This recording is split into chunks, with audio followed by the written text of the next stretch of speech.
Okay, so after we blocked it out in iClone, and actually before we even put the Rococo suit on, this is what we ended up with. A render out of iClone that is basically me just going in iClone and not even doing the motion capture yet, not even doing it, but just picking the shots, the camera angles, and moving the characters using iClone's simple animation tools. Now, iClone you can do more than simple if you're a good keyframe animator, but I'm not that. So I was just sliding them around, moving the shots. And the really valuable thing about this is I could start sending it around. And this is where it all comes to a head, is being able to send around an early cut like this to friends and colleagues that I trust and say, hey, what do you guys think? Is this funny? Do you like it? How do you feel about the editing? How do you feel about the timing? Because everything you see here is basically what the final short is. The facial acting is there, so that's the most important part. The body animation isn't quite there, so that's not. It's missing a lot. There's not a lot of sound design, but a little bit of sound design. Anything that's necessary for the story. So you have this cut, and for months and months, because I was pretty insecure about it, I was kept sending it for feedback, for feedback, for feedback to multiple different people. At the end of the day, same with the writing, I realized you just you can listen to everybody, but in the end, you have to do how you see it, how you want it to be, because sometimes someone can give you four notes, and two of the notes you kind of felt too, so you do those, and two of them you just kind of don't agree with them, so just don't do them you know and that's kind of how I approached it. I felt a little more confident after a while, but because it was the first thing, it was always a little scary. There was also and if to see a little, here it is with the mocap, so you can see after we had already kind of approved the version that had no mocap, no Rococo body mocap. We did the version with sort of a rough mocap with some cleanup, not all of it but some of it. And now you can really get a sense of it. You can really get a sense of the whole short, how it flows, what all the camera angles are. And we were doing very rudimentary stuff in iClone, but you can do more. iClone doesn't need to look like this. iClone can look much better. We just didn't invest the time. In the future, I think we will invest the time, because I think for really short things, and now that we have the full characters in iClone, because before we didn't, and that's a bit of a technical process to get them exactly how they look back into iClone. But now that we have the exact final characters in iClone, um, we can actually make the lighting good, and perhaps we can cut out Blender altogether to some degree for really small things, and we could just do it all in iClone. But that's a little ways off, and I don't think it's quite the quality. It won't be quite the quality, but for little TikTok things, it could be really fun. So then it goes to Blender. Now, in Blender, I am not an expert. In iClone, I learned quite a bit, and it seems like, oh well, you did a lot of stuff. You kind of were directing and acting and everything, and basically, yeah, I'm flying solo. And I clone everything about the shots, the directing, the performances, the writing, everything is me. Now we get to here is where Loic and Sam come in. So Loic I found because he won this Reallusion challenge. Reallusion is the company that owns iClone and Character Creator. And Sam I found online. They're both super talented and super technical. So there was a lot of stuff to actually get this into Blender. This is no longer a one-man show. This is a brutality of technical nightmare. Now, that's me talking. And anyone who knows how to do something thinks it's doable.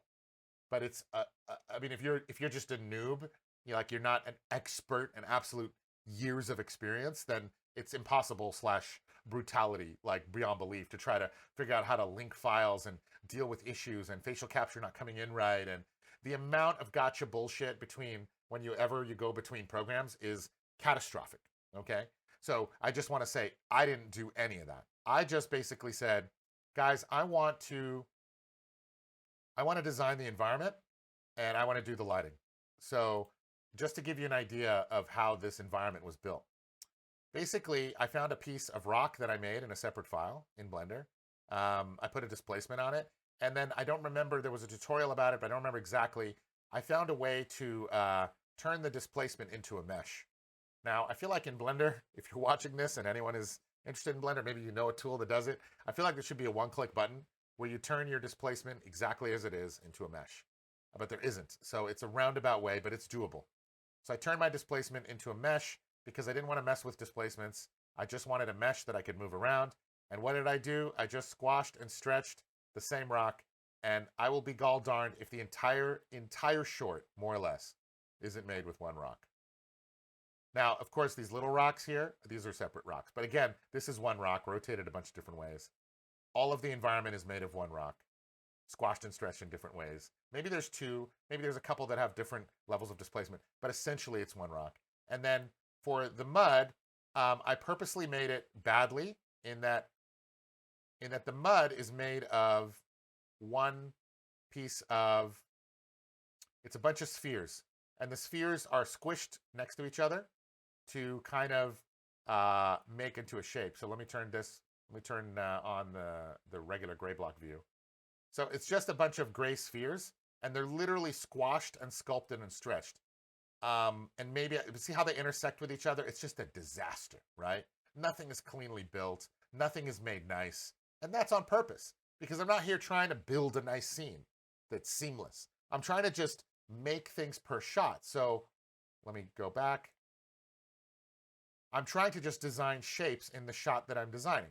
And what the guys did is really nicely. Sam went in and he took all of my cameras in iClone and he recreated them in Blender and he named them the same thing.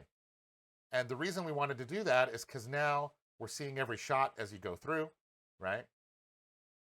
And the goal for that was so that I could go through every shot that we kind of picked. I had already picked all the shots.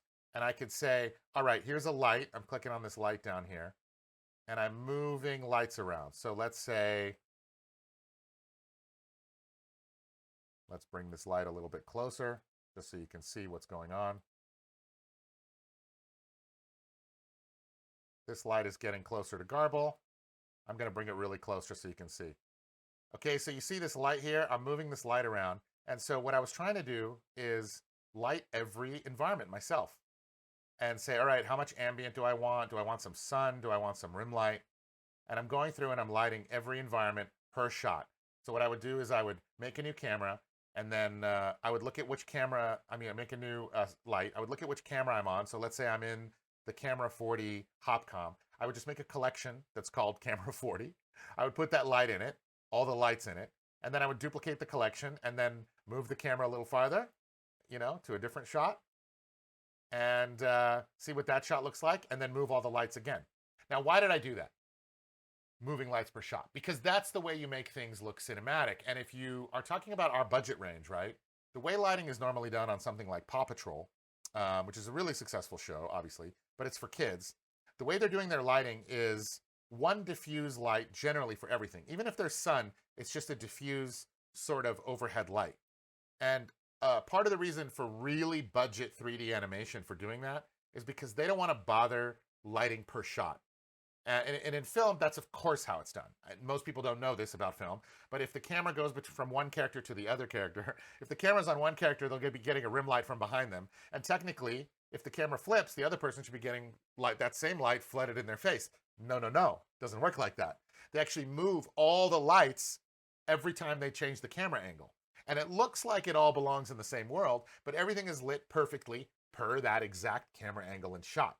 Now, in budget animation, they don't do that, and we're in the budget animation space. But again, this was a thing where I just couldn't live with diffuse overhead light. One, we're not doing a cartoony kids thing. We're doing something that I want to be cinematic. And two, I just love lighting too much.